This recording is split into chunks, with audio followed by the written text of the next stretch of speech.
Assalamualaikum warahmatullahi wabarakatuh. Perkenalkan, nama saya Muhammad Nurisan, mahasiswa 2B Prodi Pendidikan Sejarah Universitas Riau, Fakultas Keguruan dan Ilmu Pendidikan Universitas Riau Angkatan ke-20. Baik, video ini dibuat untuk memenuhi ujian tengah semester Sejarah Indonesia pada masa Islam dengan yang diampu oleh dosen Bapak Nurdiansa MPD. Baik, di sini saya akan menjelaskan bagaimana masuknya dan pengaruh Islam ke Indonesia. Masuk Islam ke Indonesia. Islam di Indonesia merupakan mayoritas terbesar umat muslim di dunia. Data sensus penduduk 2010 menunjukkan ada sekitar 87,18% atau 207 jiwa dari total 238 juta jiwa penduduk beragama Islam. Walau Islam menjadi mayoritas, tetapi Indonesia bukanlah negara yang berasaskan Islam. Sejarah masuknya Islam. Menurut Thomas Walker Arnold, sulit untuk menentukan bila masa tepatnya masuk Islam ke Indonesia. Hanya saja, sejak abad kedua sebelum Masehi, orang-orang Ceylon telah berdagang dan masuk abad ke-7 Masehi. Orang Ceylon mengalami kemajuan dalam hal perdagangan dengan orang Cina. Hinggalah pada pertengahan abad ke-8, orang Arab telah sampai ke Kanton. Mengenai tempat asal kedatangan Islam yang menyentuh Indonesia, di kalangan para sejarawan terdapat beberapa pendapat. Ahmad Mansur Suryawala mengistisarkan teori masuknya Islam dalam 3 teori besar: teori Gujarat India,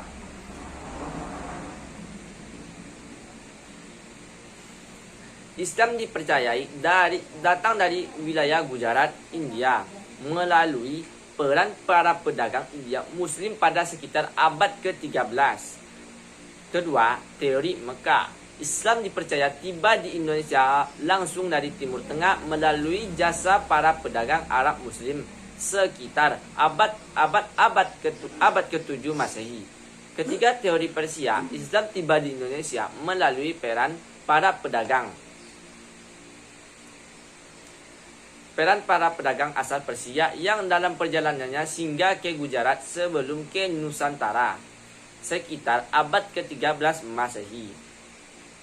Mereka berargumen akan fakta bahwa banyaknya ungkapan dan kata-kata Persia dalam hikayat-hikayat Melayu, Aceh, dan bahkan juga Jawa. Selain itu pula, temuan Marco Polo juga menyatakan sebagai dampak interaksi orang-orang Perla di Sumatera Utara. Mereka telah mengenal Islam selama masa-masa ini, dinyatakan oleh Van Leeuw dan Srike bahwa penyebaran Islam lebih terbantu lewat faktor-faktor politik, alih-alih karena niaga. Pandangan lain dari Jones dan S.K. Fatimi menyebutkan penyebaran Islam bertumpu pada imam-imam sufi yang cakap dalam soal kebatinan dan bersedia menggunakan unsur-unsur kebudayaan pra-Islam dan mengisinya kembali dengan semangat yang lebih Islami.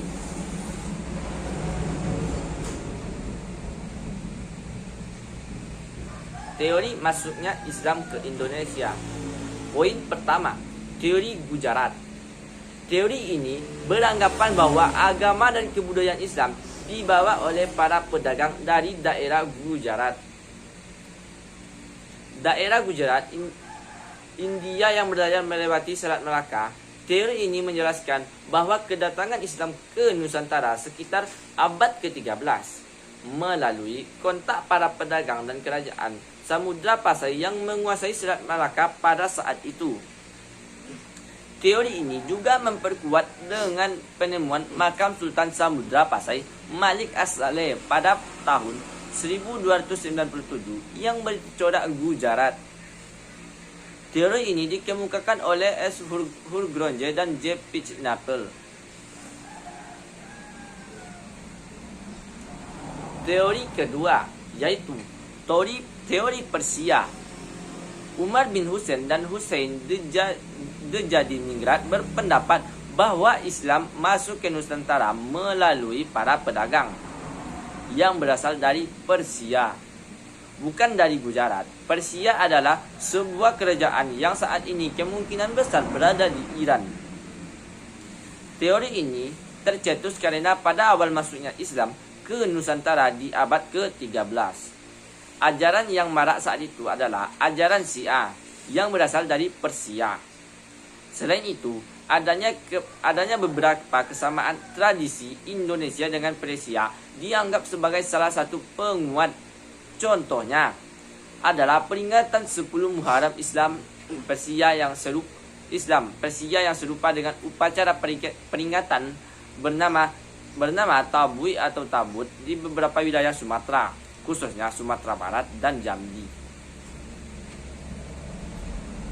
Dan selanjutnya teori yang ketiga. Lain halnya dengan Slamet Mulyana dan Sumanto Al-Qurtubi. Mereka berpendapat bahwa sebenarnya kebudayaan Islam masuk ke Nusantara melalui perantara masyarakat Muslim Cina. Teori ini berpendapat bahwa migrasi masyarakat Muslim Cina dari Kanton ke Nusantara, khususnya Palembang pada abad ke-9 menjadi awal mula masuknya budaya Islam ke Nusantara. Hal ini dikuatkan dengan adanya bukti bahwa Raden Pata atau Raja Demak adalah keturunan Cina. Dan catatan yang menyebutkan bahwa pedagang Cina lah yang pertama menduduki pelabuhan di Nusantara. Selanjutnya, teori Mekah. Dalam teori ini dijelaskan bahwa Islam di Nusantara dibawa langsung oleh para musafir dari Arab yang memiliki semangat untuk menyebarkan Islam ke seluruh dunia pada abad ke-7. Hal ini diperkuat dengan adanya sebuah perkampungan Arab di Barus. Perkampungan Arab di Barus, Sumatera Utara yang dikenal dengan nama Bandar Khalifah. Selain itu, di Samudra Pasai mazhab yang terkenal adalah mazhab Syafi'i. Mazhab ini juga terkenal di Arab dan Mesir. Pada saat itu, kemudian terakhir adalah digunakan gelar Al-Malik pada raja-raja Samudra Pasai seperti budaya Islam di Mesir. Teori inilah yang paling banyak mendapat dukungan para tokoh seperti Van Leeuwen, Anthony Hodges, T.W. Arnold, dan Buya Hamka.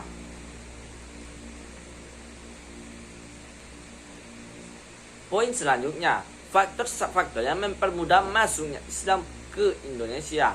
Yang pertama, penyebaran agama dengan konsep alkulturasi, damai dan tanpa kekerasan. Kedua, politik kedekatan dengan kekuasaan. Ketiga, Islam tidak kenal strata atau kasta atau pelapisan sosial. Kelima, ritualnya sangat sederhana dan mudah. Kelima, masuk Islam cukup 2 kalimat syahadat. Keenam, agama yang bertumpu pada kedamaian. 7. Aturan dalam Islam tidak memaksa dan fleksibel. Nah, ketujuh tersebut adalah faktor-faktor yang mempengaruhi masuknya Islam ke Indonesia. Nah, faktor yang mempengaruhi masuknya Islam ke Indonesia. 1. Perdagangan. Salah satu sektor yang dilakukan dengan melakukan perdagangan sambil memberikan ajaran-ajaran agama Islam yang pernah dilakukan oleh negara Islam di Indonesia sejak abad ke-7 dari berita negara Cina. Yang kedua, perkawinan. Perkawinan merupakan salah satu sektor yang menyebabkan persebaran Islam di Indonesia sangat besar. Saya ulangi. Perkawinan merupakan salah satu sektor yang menyebabkan persebaran Islam di Indonesia sangat pesat. Hal ini dilakukan jika sang raja atau ratu menikahi orang yang beragama Islam, sehingga penduduk-penduduk di sana akan mengikuti dan bergerak di ajaran Islam. Yang ketiga, pendidikan. Pendidikan merupakan salah satu sektor penyebaran Islam di Indonesia yang dilakukan dengan cara memberikan ajaran mengenai Islam melalui tenaga pendidik. Yang keempat, kesenian. Nah, seni jika disukai oleh penduduk Indonesia, maka penduduk Indonesia tersebut pasti akan mengikuti ajaran Islam. Misalnya saja, seni agama Islam dalam kaligrafi. Dan yang kelima, tasawuf. Nah, tasawuf merupakan ajaran yang mendekatkan umatnya dengan Allah, Sang Pencipta. Cara ini lebih mudah dilakukan oleh orang yang sudah mempunyai dasar ketuhanan. Selain itu, orang tersebut juga mengerti dan menerima ajaran dari agama Islam. Ajaran ini biasanya banyak dijumpai dalam cerita hikayat atau babat. Dan yang terakhir, 6, melalui media dakwah.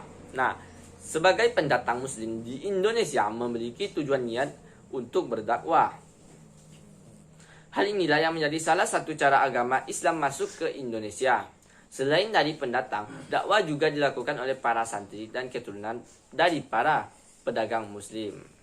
Sekian dari saya. Jika ada kesalahan saya mohon maaf. Lebih dan kurang saya mohon maaf. Wabillahi taufiq wa hidayah. Wassalamualaikum warahmatullahi wabarakatuh.